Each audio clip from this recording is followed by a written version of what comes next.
Mis 13 hijos me hacían su esclava cuando el padre viajaba. Me obligaban a cargar sacos de 60 kilos en la espalda. Me golpeaban con varas y me quejaba. Pero cuando quedé embarazada del hijo número 14, mi marido gritó frente a todos: «Yo soy estéril desde hace 5 años, esa criatura no es mía». Aquella noche, la verdad destruyó esa casa para siempre. Mis queridos, mis queridas, buenas tardes o buenos días o buenas noches, dependiendo de la hora en que me estén viendo. Entren, pónganse cómodos. Mi nombre es Guadalupe, pero todo mundo aquí me dice Lupita. Tengo 80 años de edad y hoy vivo aquí en Aguascalientes, en una casita sencilla, pero llena de luz. En este momento estoy aquí en mi cocina preparando unos frasquitos de ate de membrillo para vender en el tianguis del sábado. Miren, el olor está delicioso, ¿eh? La fruta cocinándose con azúcar, ese vapor dulce subiendo, las ventanas empañadas. Aprendí a hacer dulces con mi difunta suegra allá por los años 60, cuando yo todavía era una muchacha recién casada. En aquel tiempo lo hacía para que toda la familia comiera. Hoy lo hago para tener un dinerito extra y ocupar mis manos que no se quedan quietas ni un minuto. Tengo 6 ollas en la estufa ahora, todas hirviendo, mientras muevo con la cuchara de madera. Esta misma cuchara que uso desde hace más de 50 años, miren nomás qué gastada está. Voy contándoles mi historia. Me gusta hacer mis dulces bien en su punto, ¿saben? Ni muy suaves ni muy duros. Tienen que tener ese brillo dorado cuando están listos. Los pongo en frasquitos de vidrio que yo misma esterilizo. Les pongo una etiqueta hecha a mano con el nombre y la fecha y los llevo a vender. La gente ya me conoce en el tianguis. Doña Lupita, guárdeme un dulce de membrillo, me piden. Ah, y ustedes que me están viendo ahora, háganme un favor, dejen un like en este video aquí, suscríbanse al canal Memorias de las Abuelas y activen la campanita para no perderse ninguna historia de esta abuelita. Y cuéntenme aquí en los comentarios de qué ciudadcita me están viendo y a qué horita del día encontraron este video de Lupita. En la mañanita tomando café, a media tarde o ya de noche después de la cena. Yo leo todos los comentarios, ¿eh? Me pone muy feliz saber de dónde son y en qué momento del día les hago compañía. Cuéntenme, por favor. Vamos a hacer una cadena de cariño. Pues bien, mis queridos, hoy les voy a contar una historia muy difícil de mi vida. Una historia que me lastimó profundamente, que me hizo sufrir de una manera que no le deseo a nadie. Es sobre mis 13 hijos varones, sobre mi matrimonio, sobre una traición que sucedió y sobre cómo Dios al final hizo justicia a su manera. No es fácil hablar de esto. Hay días que todavía duele, pero aprendí que compartir nuestros dolores ayuda a otras personas que están pasando por lo mismo. Entonces, mientras muevo mis dulces aquí, voy a regresar en el tiempo. Voy a contar desde el principio, desde cuando yo era una niña allá en Calvillo, también en Aguascalientes, y conocí al hombre que sería mi marido, el hombre que cambiaría mi vida para siempre.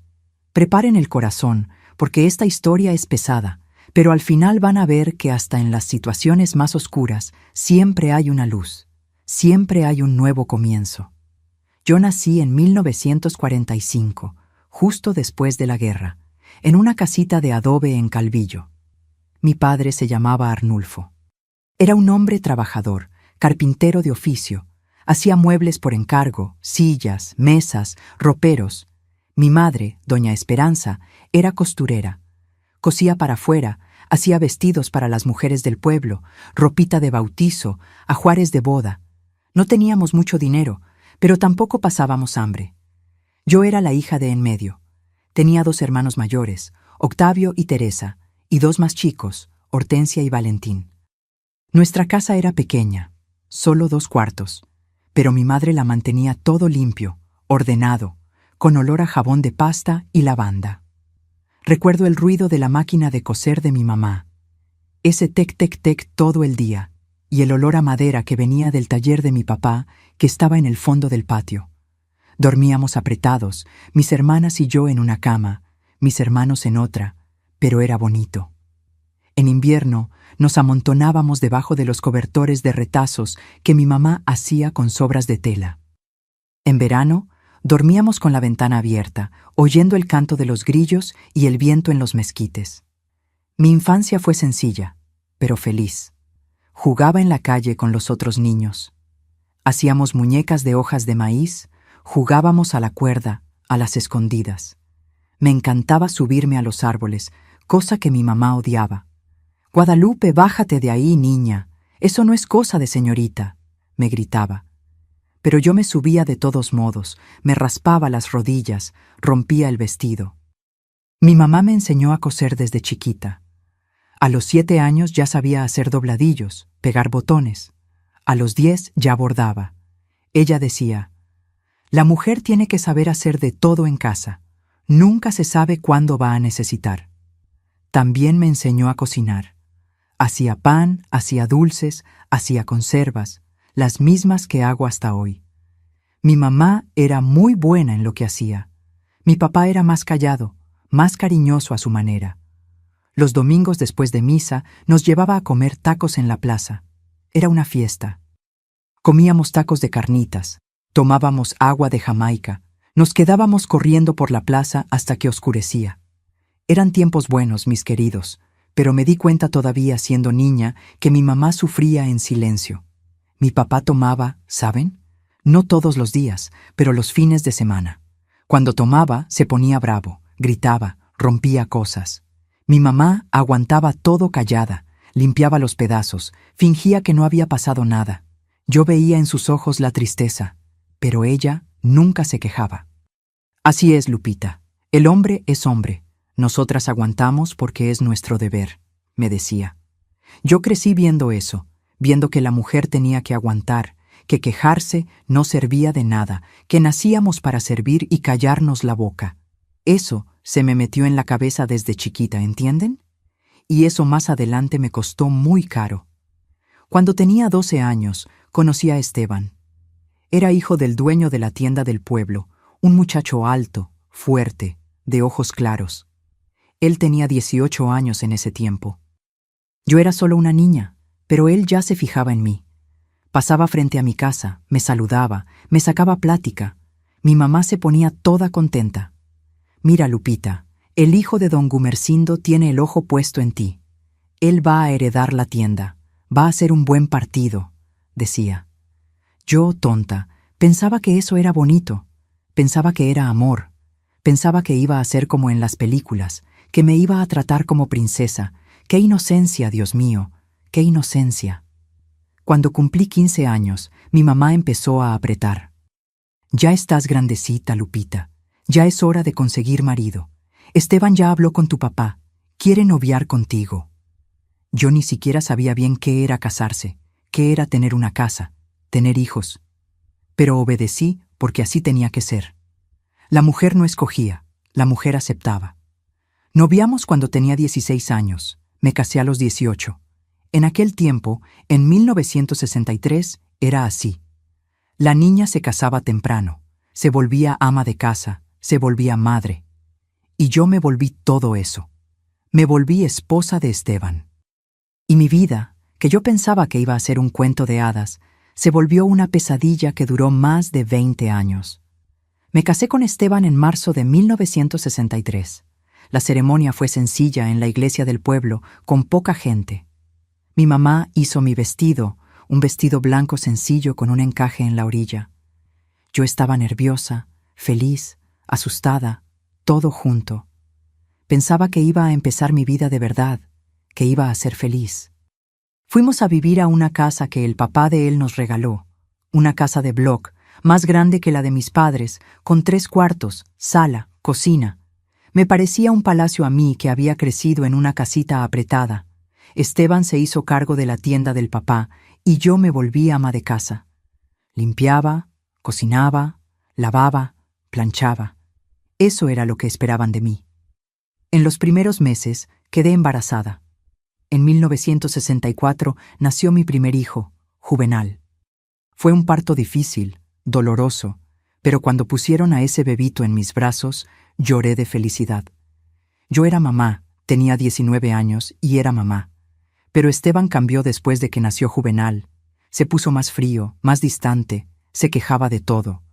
Esta comida no tiene sal, esta ropa está mal planchada, esta casa está hecha un desastre. Yo me esforzaba, trataba de hacer todo perfecto, pero nunca era suficiente. Empezó a gritarme, a insultarme, a humillarme frente a los demás, y empezó a pegarme. La primera vez fue cuando Juvenal tenía 6 meses. Yo había quemado los frijoles sin querer. Él llegó a casa, vio la olla quemada y me dio una cachetada. Me quedé en shock. Mi mamá siempre decía que el hombre era así, que nosotras teníamos que aguantar. Pero sentir ese dolor, esa humillación, fue horrible. Lloré escondida, pero al día siguiente hice todo como si nada hubiera pasado, porque eso era lo que tenía que hacer. Eso fue lo que me enseñaron. Los años fueron pasando y fui teniendo hijo tras hijo. En 1965 nació Ignacio. En 1966 Gerardo. En 1968 Aparicio. En 1969 Eustaquio. En 1970 Valentín. En 1972 Teodoro. En 1973 Isidro. En 1974 Omar. En 1976 Jerónimo. En 1977 Darío. En 1979 Eugenio. En 1980 Osvaldo. 13 hijos varones. 13. Cada embarazo me dejaba más débil, más cansada. Mi cuerpo no aguantaba, pero Esteban quería hijos. Quería hombres para que trabajaran con él en la tienda, para que cargaran peso, para perpetuar su nombre. Él decía, la mujer sirve para parir y cuidar, es tu obligación. Él criaba a los muchachos a su manera.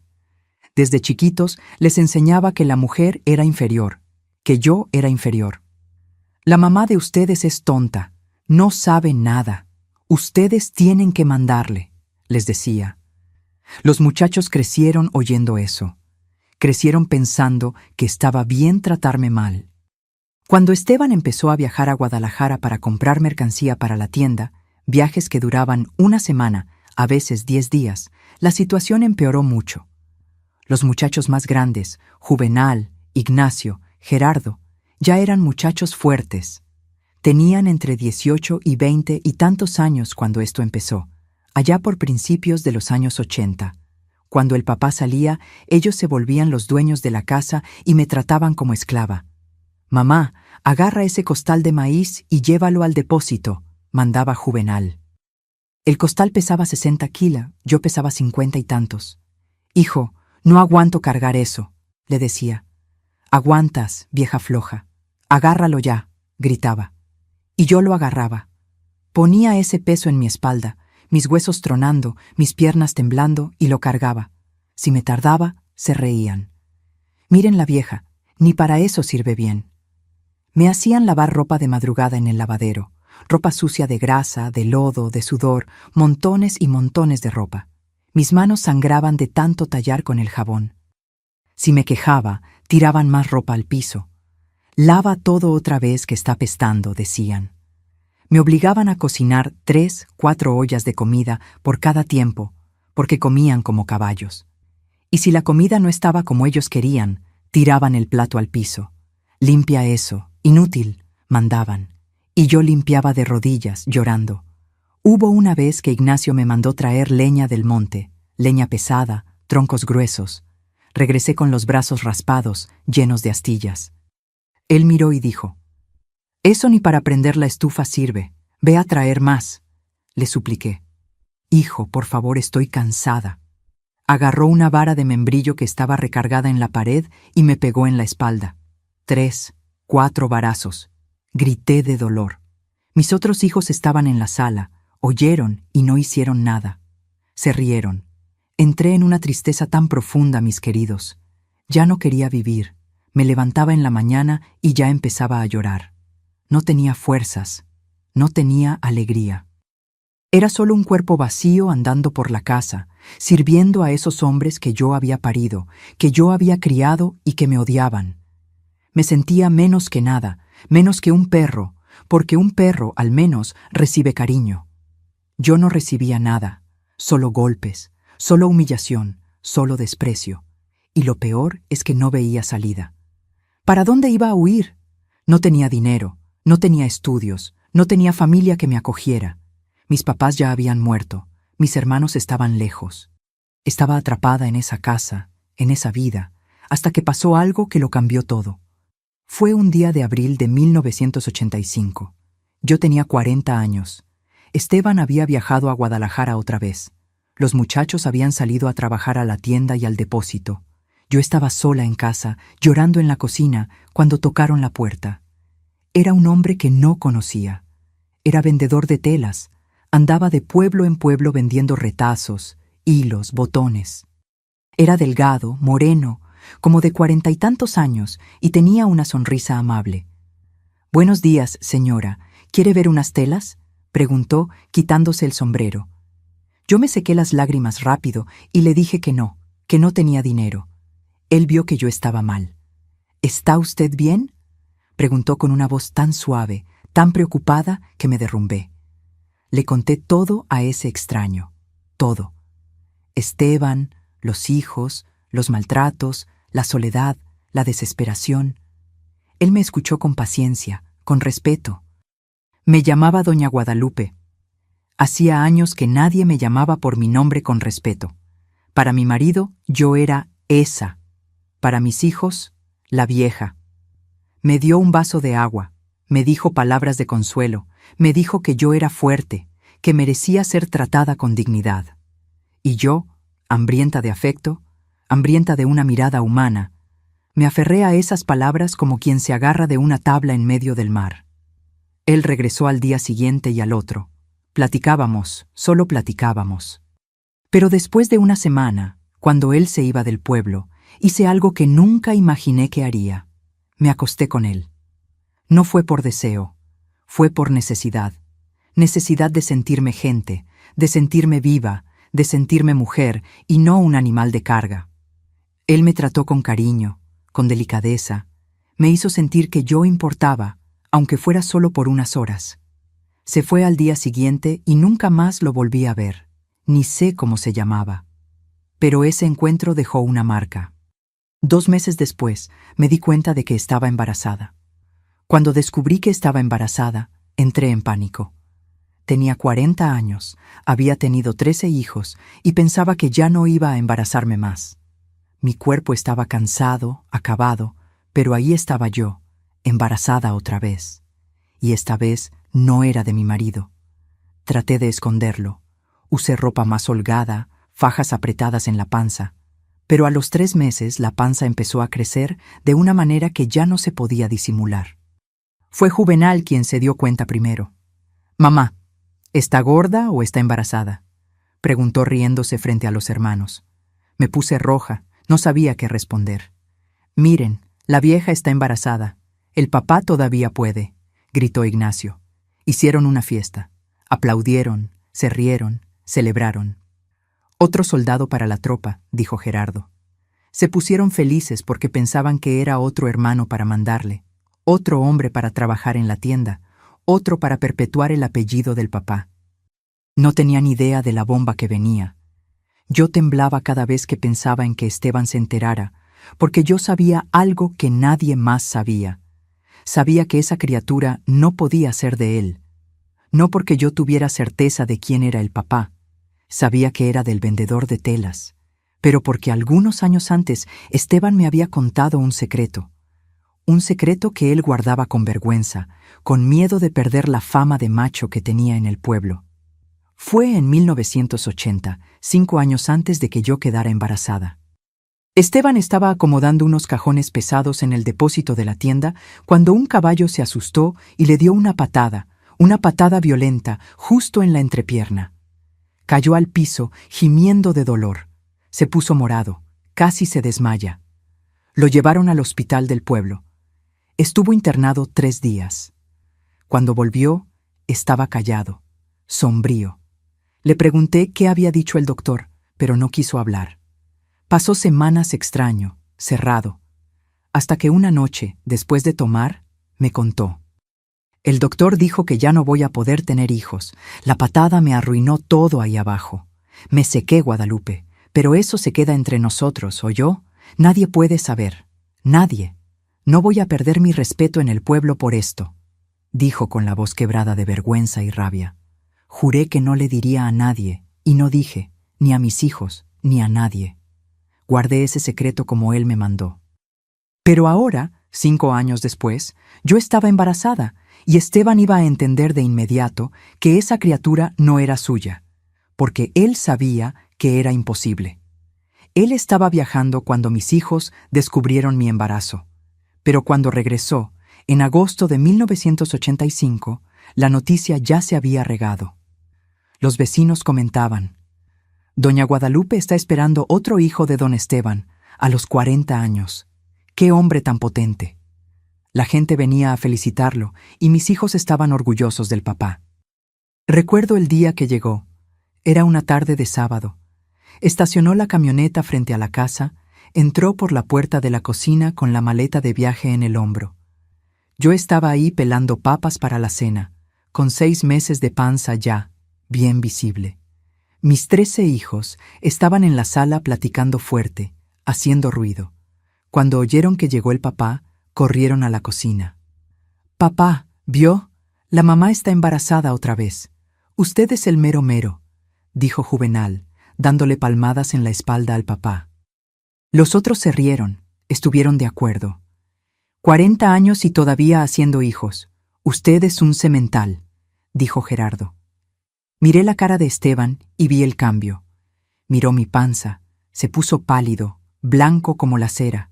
Los ojos se le salieron, la boca se le abrió, pero no salió ningún sonido. Soltó la maleta en el piso. Los muchachos se extrañaron. «Papá, ¿está bien?», preguntó Ignacio. Esteban no respondió. Se quedó mirándome y vi en sus ojos el odio, la rabia, la desesperación. Él sabía. Sabía que no era hijo suyo, y ahora tenía que decidir qué hacer: revelar a todo mundo que era estéril y perder el respeto del pueblo, o tragarse la traición en silencio. No dijo nada ese día. Cenó en silencio. No me miró, no miró a los hijos. Después de cenar, se encerró en el cuarto. Yo dormí en la sala con miedo de lo que iba a hacer.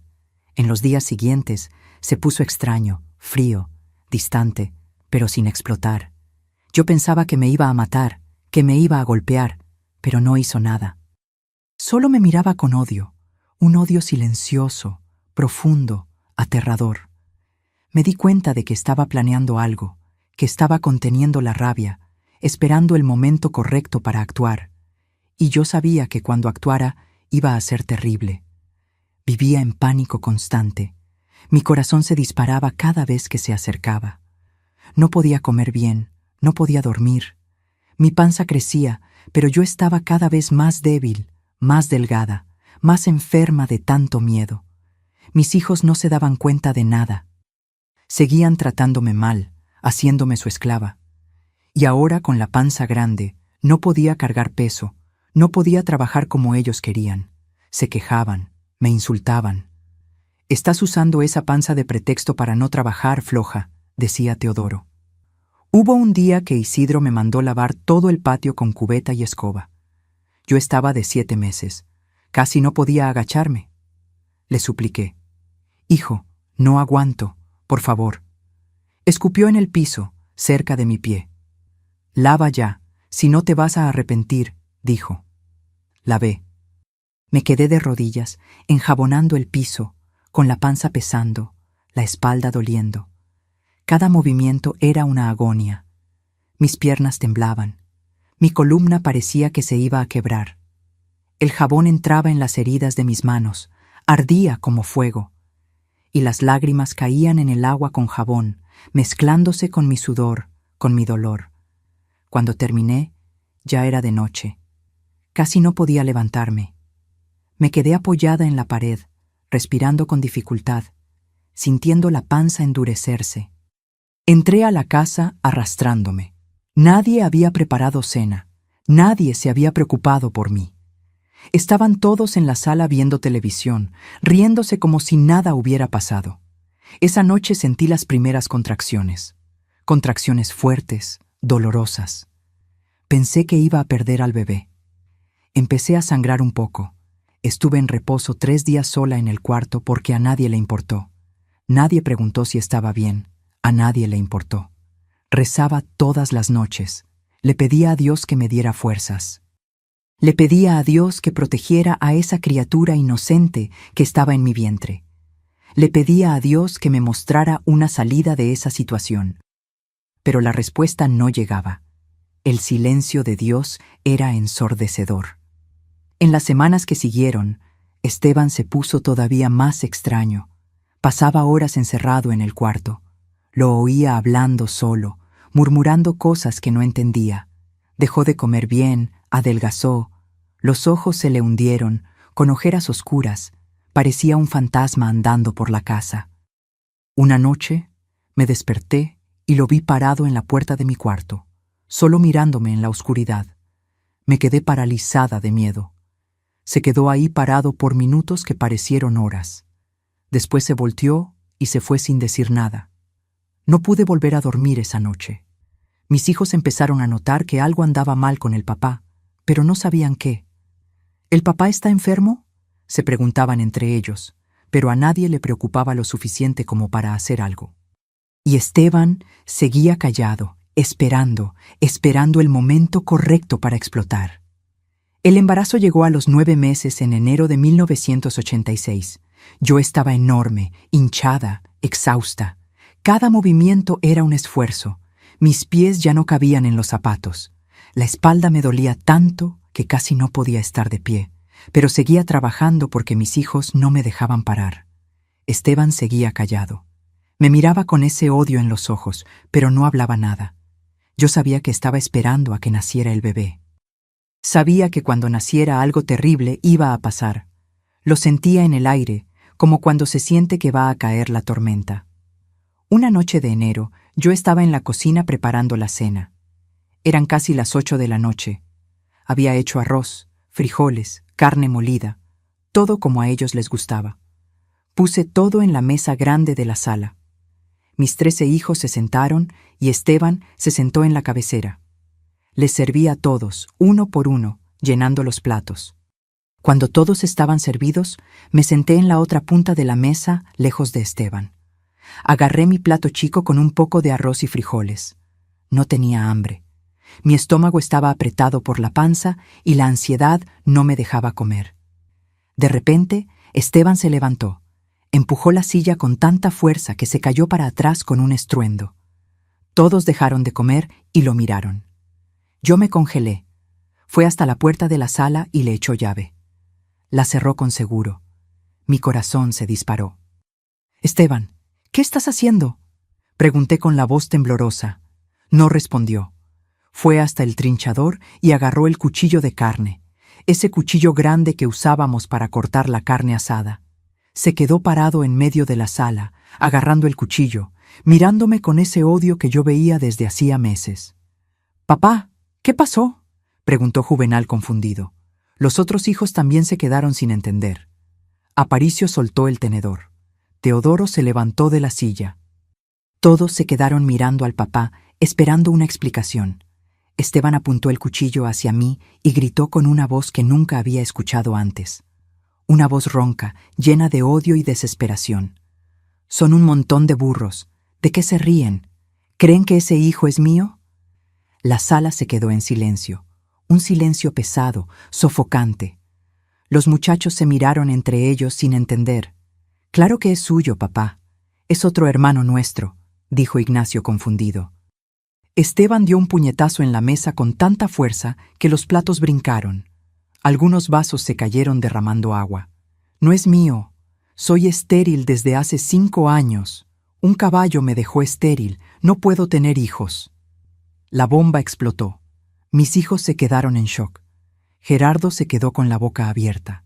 Aparicio soltó el tenedor en el plato con un ruido metálico. Eustaquio se levantó de la silla, empujándola para atrás.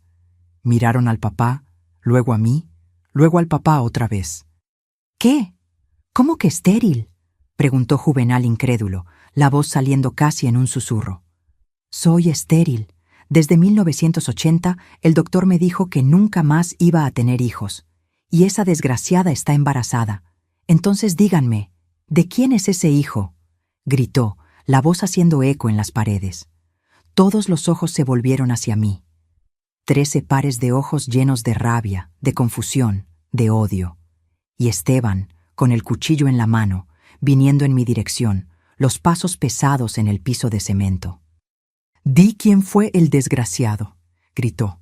levantando el cuchillo arriba de la cabeza, la hoja brillando en la luz débil del foco. Me levanté, las piernas temblando, las manos temblando, mi panza enorme, mi cuerpo débil, pero en ese momento algo dentro de mí se rompió. No sé si fue valor, si fue desesperación o si fue la certeza de que iba a morir de todos modos. Pero miré a ese hombre, a esos hijos, y hablé. Hablé con una voz que no sabía que tenía. «Fue el vendedor de telas que pasó aquí en abril», dije con la voz firme, mirando directo a los ojos de Esteban. «Fue el único hombre que me trató como gente en los últimos 20 años. Me llamó Doña Guadalupe. No me insultó, no me pegó, me dio un vaso de agua sin tirármelo en la cara. Y me acosté con él porque necesitaba sentir que todavía era una persona y no un animal de carga en esta casa». El silencio que siguió fue de muerte. Esteban se puso morado. Las venas del cuello se le saltaron. Parecía que iban a explotar. La mano que agarraba el cuchillo temblaba. Levantó el cuchillo más alto, listo para apuñalarme. Los músculos de los brazos se le pusieron tensos. Cerré los ojos esperando el golpe, pero el golpe no llegó. Oí un ruido extraño, un gemido ahogado, un sonido que no era humano. Abrí los ojos y vi a Esteban con la mano en el pecho. El cuchillo cayó al piso con un estruendo metálico que hizo eco por toda la sala. Se puso blanco. No ese blanco de susto, sino un blanco de muerte, de cera, de cadáver.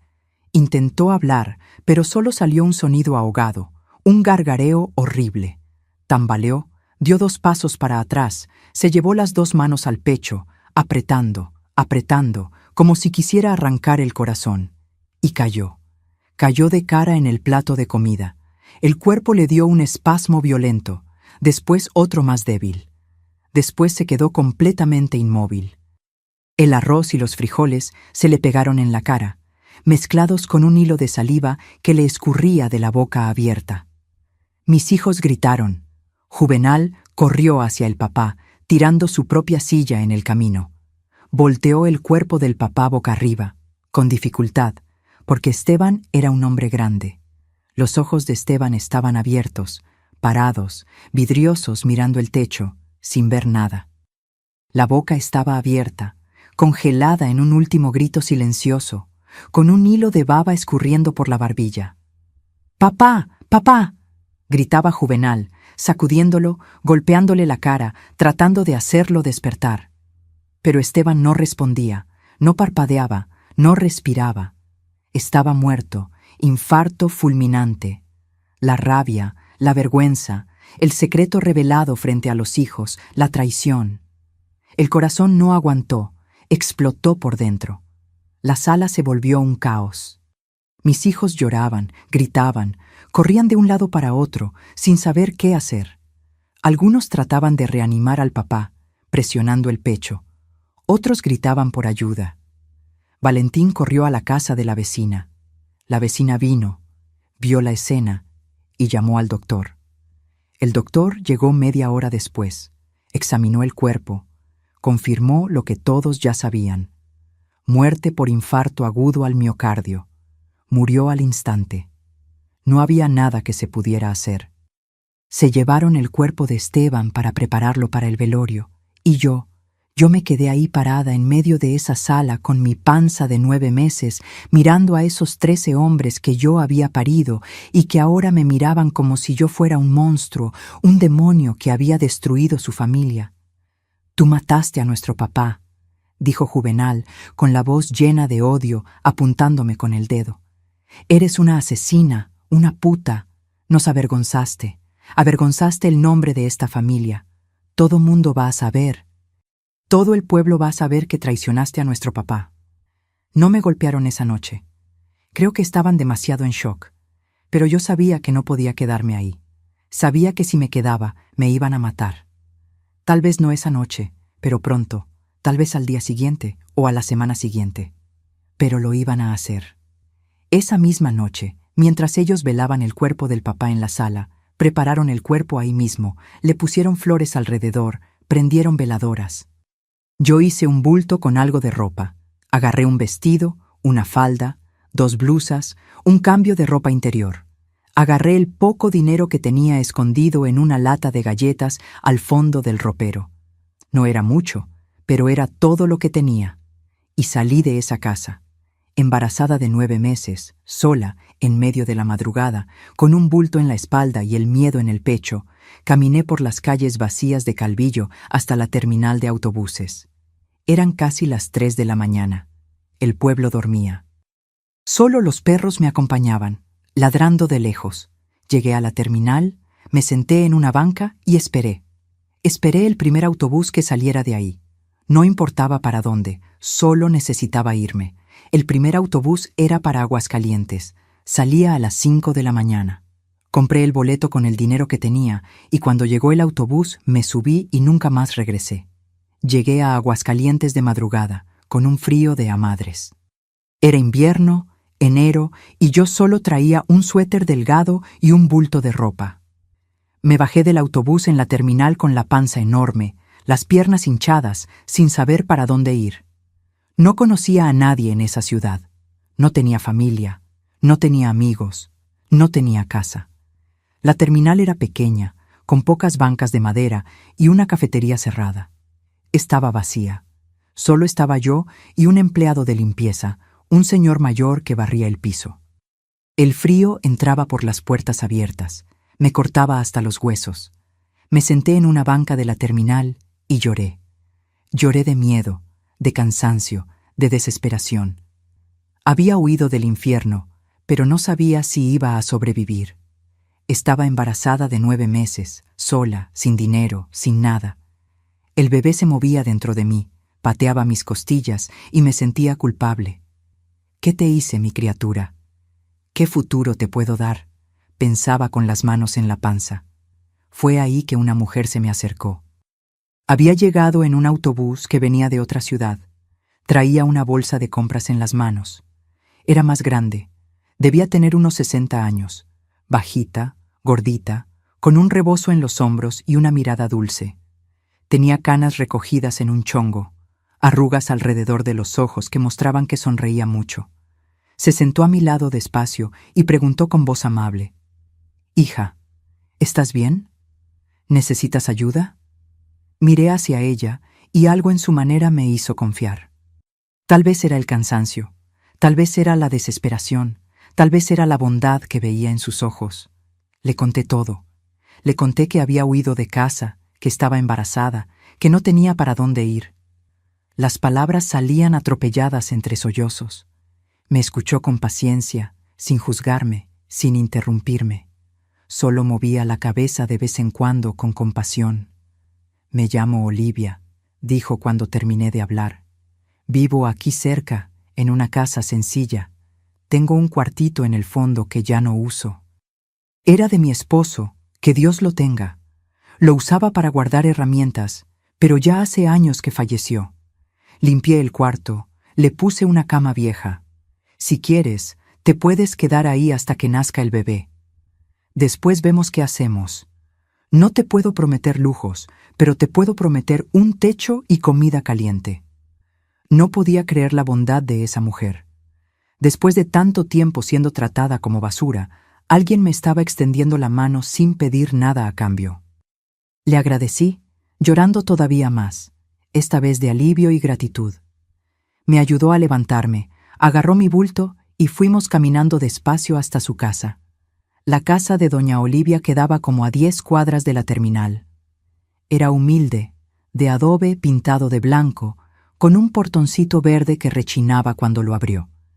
Tenía 3 cuartos pequeños, una salita con un sofá viejo y una mesita de centro, una cocina con estufa de gas y una mesa sencilla, y su cuarto. El cuartito del fondo tenía una puerta que daba al patio. Era pequeño, pero limpio. Tenía una cama individual con colchón delgado, un ropero viejo de una sola puerta y una ventanita que daba al patio lleno de árboles frutales. «No es mucho, pero es tuyo mientras lo necesites», dijo, poniendo mi bulto arriba de la cama. Para mí era un palacio. Era mío, era seguro. Nadie me iba a pegar ahí, nadie me iba a insultar, nadie me iba a humillar. Doña Olivia vivía sola, era viuda, sin hijos. Tenía una pensión pequeña que apenas le alcanzaba para vivir, pero aún así me acogió, me dio comida, me dio cariño, me trató como hija. Hacía sopa de verduras, pan casero, té de hierbas, platicaba conmigo, me hacía reír con historias de su tiempo, me hizo sentir humana otra vez. 10 días después de que llegué a Aguascalientes, en febrero de 1986, mi hija nació. Fue en un hospital público de la ciudad, un parto normal, difícil, doloroso. Duró casi 12 horas. Grité, lloré, pensé que me iba a morir. Doña Olivia estuvo conmigo todo el tiempo, agarrándome la mano, limpiándome el sudor, dándome fuerzas. Tú aguantas, Lupita, eres fuerte. Esta criatura te necesita, decía. Y cuando finalmente pusieron a esa niña en mis brazos, lloré de felicidad. Era chiquitita, con cabelitos oscuros mojados, ojitos rasgados que parpadeaban tratando de acostumbrarse a la luz. Y lloraba fuerte con los puñitos cerrados. Era perfecta. Le puse de nombre Marina. Marina porque significa nacida del mar. Y yo sentía que había nacido en medio de una tormenta, pero iba a traer la calma a mi vida. Doña Olivia me ayudó con todo. Me enseñó a cuidar al bebé, cómo bañarla, cómo cambiar pañales, cómo hacerla eructar después de mamar. Me dio ropita que tenía guardada de sobrinos que habían crecido. Me dio pañales de tela que ella misma cosía con retazos viejos. Hacía papilla para Marina cuando empezó a comer sólidos. Se quedaba despierta de noche cuando la bebé lloraba. Me ayudaba a calmarla. Fue mi mamá, mi amiga, mi ángel. Fue todo lo que mi propia mamá nunca pudo ser para mí. Cuando Marina cumplió 2 meses, empecé a buscar trabajo. Necesitaba mantenerme. Necesitaba devolverle la bondad a doña Olivia. No podía vivir de favor para siempre. Pero era difícil. No tenía estudios, no tenía referencias, y tenía un bebé chiquito. Toqué en varias puertas. Ofrecí mis servicios como trabajadora doméstica, como lavandera, como cocinera, pero nadie quería contratar a una mujer con bebé en brazos. Fue doña Olivia quien me dio la idea que lo cambió todo. Lupita, tú sabes hacer dulces, ¿no? Esas conservas dulces, cajeta, mermelada, esas cosas. ¿Por qué no haces para vender en el tianguis? Hay gente aquí en Aguascalientes que vive de eso. El tianguis es todos los sábados en la mañana en la plaza principal. Llevas tus frasquitos, pones tu puestito y vendes. Es trabajo honesto y puedes hacerlo en casa cuidando al bebé al mismo tiempo, dijo. Lo pensé bien. Sabía hacer dulces. Había aprendido con mi suegra allá por los años 60, cuando acababa de casarme. Sabía hacer cajeta, sabía hacer mermelada de guayaba, de higo, de membrillo, sabía hacer pan, sabía hacer pasteles. ¿Por qué no intentar? Doña Olivia me prestó dinero para comprar las primeras frutas y el azúcar. Fui al tianguis un viernes. Compré membrillo, que estaba barato, y un poco de azúcar. Regresé a casa y empecé a trabajar. Pasé toda la noche haciendo dulce. Cociné el membrillo. Moví hasta que quedó en su punto. El olor dulce llenó toda la casita.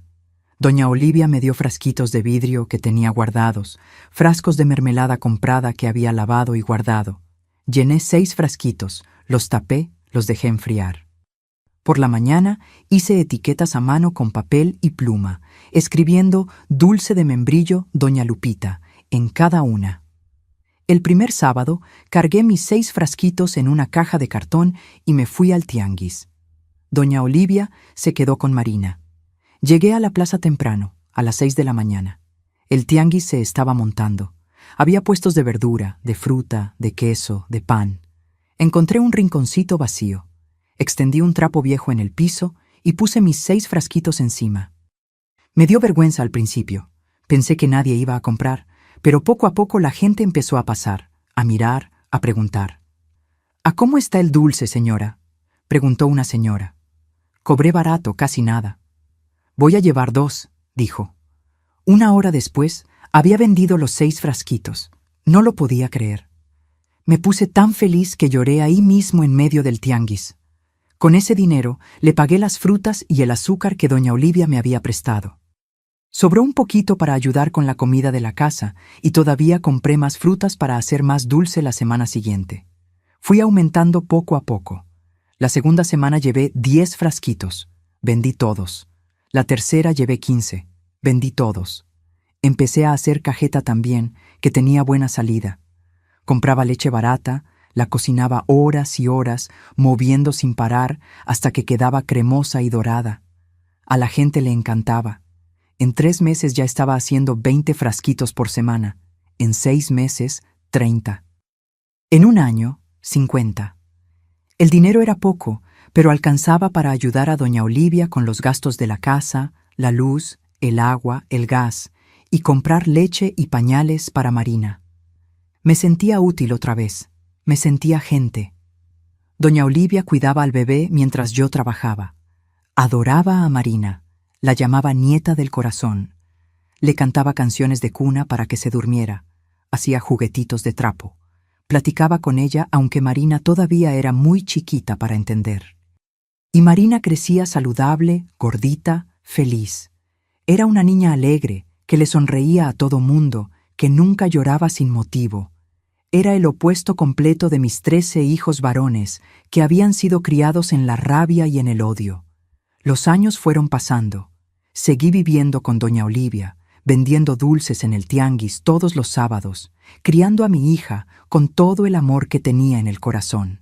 Vivíamos apretadas económicamente, pero vivíamos en paz, sin gritos, sin golpes, sin humillaciones. Solo yo, Marina y doña Olivia, formando una familia improvisada, pero verdadera. Marina creció feliz. Fue a la escuela, sacaba buenas calificaciones, tenía amiguitas. Yo iba a las juntas de la escuela, veía su boleta, me sentía orgullosa. Me ayudaba en casa, pero nunca como esclava, siempre como hija que quiere ayudar a la mamá. Platicábamos, nos reíamos, nos abrazábamos. La crié diferente. La crié para que fuera libre, para que tuviera voz, para que no aceptara ser maltratada por nadie. En 1995, cuando Marina tenía 9 años, doña Olivia falleció. Murió durmiendo de vejez, con 80 y tantos años. Me levanté en la mañana y le fui a llevar café, como hacía todos los días. Estaba en la cama, con los ojos cerrados, con una sonrisa tranquila en la cara, pero no estaba respirando. Lloré mucho, lloré por días. Ella había sido mi salvación. Había sido la mamá que nunca tuve de verdad. Me había acogido cuando el mundo entero me había abandonado. Dejó la casita para mí. No tenía hijos, no tenía otros parientes cercanos. El abogado me llamó, me mostró el testamento. Estaba escrito a mano con su letra temblorosa. Dejo mi casa para Guadalupe y su hija Marina, que fueron la familia que Dios me dio al final de la vida. Que sean felices aquí. Me quedé viviendo en la casita. Seguí vendiendo dulces. Crié a Marina con mucho amor, mucho cariño. Le di lo que yo nunca tuve: respeto, dignidad, libertad, educación. Ella estudió, se recibió de maestra, se casó con un hombre bueno llamado Jorge, que la respeta, que la trata como igual. Tienen 3 hijos lindos. ¿Y mis 13 hijos? Nunca más los vi, nunca más los busqué. Oí decir, muchos años después, por alguien de Calvillo que se había mudado a Aguascalientes, que se pelearon por la herencia del papá, que la tienda quebró, que se separaron, cada uno siguiendo su camino. Pero no quise saber más. Esa parte de mi vida murió el día que Esteban cayó de cara en el plato de comida. Yo renací en Aguascalientes. Renací cuando doña Olivia me extendió la mano. Renací cuando Marina nació. Y hoy soy feliz. No tengo mucho, pero tengo lo que importa: paz, dignidad y amor. Hoy, con mis 80 años, vivo una vida sencilla, pero llena de significado. Me levanto temprano, todos los días, con el canto de los pajaritos allá afuera. Esta casita que doña Olivia me dejó es pequeña, pero es mía. Pinté las paredes de amarillo claro, planté unas flores en el patio y mantengo todo ordenadito como a mí me gusta. Mi rutina es tranquila. Hago mi desayuno, café con leche, pan casero con dulce, a veces un pedazo de pastel de elote, y después empiezo mi trabajo. Sigo haciendo dulces para vender en el tianguis del sábado, igual que hago desde hace casi 40 años. No es por necesidad, porque mi hija Marina me ayuda con los gastos. Lo hago porque me gusta, porque me mantiene ocupada, porque es mi orgullo. Todos los lunes, miércoles y viernes hago dulces. Compro las frutas en el mismo tianguis. Membrillo, guayaba, higo, calabaza. Escojo las más bonitas. Las llevo a casa, las lavo, las pelo, las corto, las pongo a cocinar en las ollas grandes que uso desde hace décadas. El olor dulce que se esparce por la casa me trae paz. Me trae buenos recuerdos de doña Olivia, que me enseñó a transformar fruta en dulce, desesperación en esperanza. Lo hago todo con calma, sin prisa. Muevo con la cuchara de madera vieja, pruebo, pongo en los frasquitos de vidrio, les pongo las etiquetas escritas a mano. Cada frasquito está hecho con cariño. La gente del tianguis me conoce. Doña Lupita, guárdeme un dulce de membrillo. Me piden todas las semanas. Tengo clientes que me compran desde hace más de 20 años. El sábado en la mañana me levanto a las 5, arreglo mis frasquitos en una caja de cartón y me voy al tianguis. Mi hija Marina me lleva en carro, se queda conmigo hasta que pongo mi puestito y después regresa a buscarme al final de la mañana. En el tianguis platico con las otras vendedoras, con los clientes, me río, cuento historias. Es mi momento social de la semana. Los domingos, la casa se llena. Mi hija Marina viene con su esposo, Jorge, y los 3 nietos. Gabriel, que tiene 15 años, Sofía, que tiene 12, y el pequeño Miguel, que tiene 8. Llegan en la mañana, haciendo ruido, llenando la casa de vida. Hago comida para todos, arroz, frijoles, carne asada, ensalada y siempre un postre especial. Los nietos me ayudan en la cocina. A Sofía le encanta hacer dulce de leche conmigo. Gabriel me enseña a usar el celular, a ver las fotos, a mandar mensajes. Miguel me abraza y dice: «Abue, eres la mejor abue del mundo». Estas cosas simples llenan mi corazón. En la tarde nos sentamos en el patio, debajo de la sombra del guayabo, tomamos café, comemos pastel. Les cuento historias de mi tiempo, pero solo las buenas. Cuento de cuando era niña en Calvillo, de los juegos, de las fiestas. No cuento del sufrimiento. Ellos no necesitan cargar ese peso. Mi hija Marina es maestra de español en una escuela municipal. Es una mujer fuerte, independiente, feliz. Se casó por amor con Jorge, que es técnico en computación.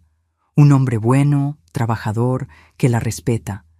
Tienen una casa bonita, sencilla, llena de amor. Es todo lo que yo siempre quise y nunca tuve. Cuando miro a Marina, me lleno de orgullo.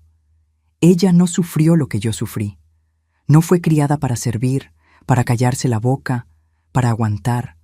Fue criada para ser libre, para escoger, para ser respetada. Y les enseña eso a mis nietos. Hay días que pienso en mis 13 hijos. Me pregunto si están vivos, si tienen familia, si se arrepintieron de cómo me trataron. Pero no tengo rabia, no tengo rencor. Dejé todo eso atrás. Ellos hicieron sus elecciones. Yo hice las mías. Yo escogí volver a empezar. Escogí perdonar, no por ellos, sino por mí. Escogí no dejar que el pasado me atrapara. Y hoy soy feliz. Feliz de verdad. Mi vida no es lujosa.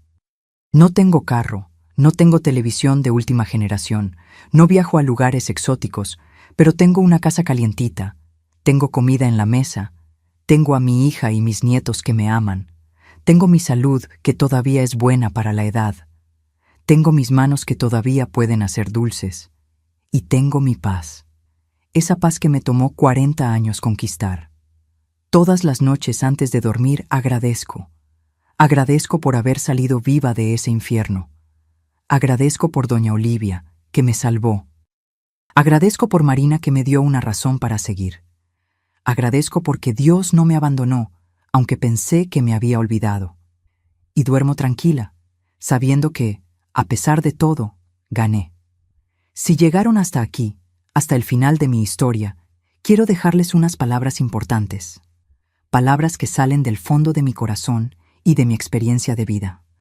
Si están viviendo en una casa donde son maltratados por la propia familia, donde sus hijos, su esposo, sus parientes o cualquier persona que debería amarlos, los está tratando como esclavos, como menos que nada, quiero decirles algo muy claro. Eso no es normal. Eso no es amor. Eso no es familia. La familia de verdad no humilla. La familia de verdad no golpea. La familia de verdad no los obliga a cargar peso que no aguantan. La familia de verdad no los insulta, no les escupe, no se ríe de su dolor. La familia de verdad los respeta, los valora, los trata con dignidad. Pasé más de 20 años de mi vida creyendo que merecía ser tratada así, creyendo que era mi deber aguantar todo callada, que así tenía que ser. Pero estaba equivocada, mis queridos, completamente equivocada. Y si están pasando por eso ahora, sepan que no lo merecen. Merecen dignidad, merecen respeto, merecen ser tratados como seres humanos. Aprendí a las malas que aceptar maltratos no es virtud, no es paciencia, no es fuerza, es prisión, es muerte en vida. Yo morí un poquito cada día en esa casa, hasta que casi no quedaba nada de mí. Pero cuando finalmente tuve valor de salir, renací. Sé que es difícil salir. Sé que da miedo. Sé que parece que no tienen para dónde ir, que no tienen dinero, que no tienen fuerzas. Yo también pensaba eso. Pero hay salida, ¿eh? Siempre la hay. Aunque pensemos que todo está perdido, que ya no hay remedio, que es mejor morir que seguir, existe una puerta que se puede abrir. Para mí, fue doña Olivia que apareció en esa terminal. Para ustedes, puede ser una vecina, una amiga, una organización de apoyo, un refugio, una iglesia, alguien que ni imaginan, pero va a aparecer si tienen el valor de dar el primer paso. El primer paso es el más difícil. Es salir, es pedir ayuda, es decir no a quien los maltrata. Otra cosa importante que aprendí: perdonar no significa olvidar.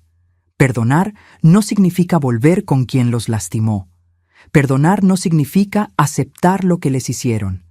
Perdonar es soltar el peso que cargan en el pecho. Es escoger no dejar que esas personas sigan lastimándolos, aunque sea de lejos, aunque sea años después. Yo perdoné a mi esposo, perdoné a mis hijos, no porque merecieran perdón, sino porque yo merecía vivir en paz. El perdón fue para mí, no para ellos. Y hoy, 40 años después de haber huido, lo digo con todas las letras: valió la pena. Valió la pena haber huido esa madrugada fría. Valió la pena haber empezado de cero, sola, embarazada, sin nada. Valió la pena cada lágrima, cada dificultad, cada noche que pasé despierta, con miedo, porque hoy tengo paz, tengo amor de verdad, tengo dignidad, y nadie me lo quita. Si me están viendo ahora y están pasando por algo parecido, busquen ayuda, platiquen con alguien de confianza. En cada país existen autoridades y organizaciones que ayudan a personas en situación de violencia doméstica. Búsquenlas en su ciudad, en su región. No se queden calladas, no se queden solas. El mundo tiene gente buena, dispuesta a ayudar, igual que doña Olivia me ayudó. Recuerden, no están solos. Miles de personas pasan por lo que ustedes pasan, y miles lograron salir y volver a empezar. Ustedes también pueden. Yo lo logré con 40 años, embarazada, sin dinero, sin estudios. Si yo pude, ustedes también pueden. Y ahora, mis queridos, mi último pedido para ustedes. Si vieron mi historia hasta aquí, si mi historia los tocó, les enseñó algo o les dio esperanza, necesito que hagan 2 cosas urgentes. Primero, suscríbanse a este canal Memorias de las Abuelas ahora mismo. Activen la campanita de notificaciones, porque hay muchas otras historias de abuelitas aquí. Historias de superación, de lucha, de victoria. Historias que pueden ayudarlos, consolarlos, enseñarles a no rendirse nunca. Y segundo, dejen aquí en los comentarios la palabra Fénix. Solo esa palabra, Fénix. ¿Saben por qué? Porque el Fénix es el pájaro que renace de las cenizas. Y yo renací. Y ustedes pueden renacer también. Cuando escriban Fénix en los comentarios, me están diciendo que escucharon mi historia hasta el final y se están comprometiendo a renacer de sus propias cenizas, no importa cuánto tiempo tarde. Háganlo ahora. No lo dejen para después. Escriban Fénix ahí abajo. Es rápido, es simple, pero significa que creen en los nuevos comienzos y significa el mundo para esta abuelita que está del otro lado de la pantalla, deseándoles lo mejor. Que Dios bendiga a cada uno de ustedes, que les dé fuerza a quienes están sufriendo, que abra puertas a quienes necesitan salir y que traiga paz, dignidad y amor verdadero a todos los corazones heridos. Un beso grande de esta abuelita con todo el cariño y toda la fe en su nuevo comienzo.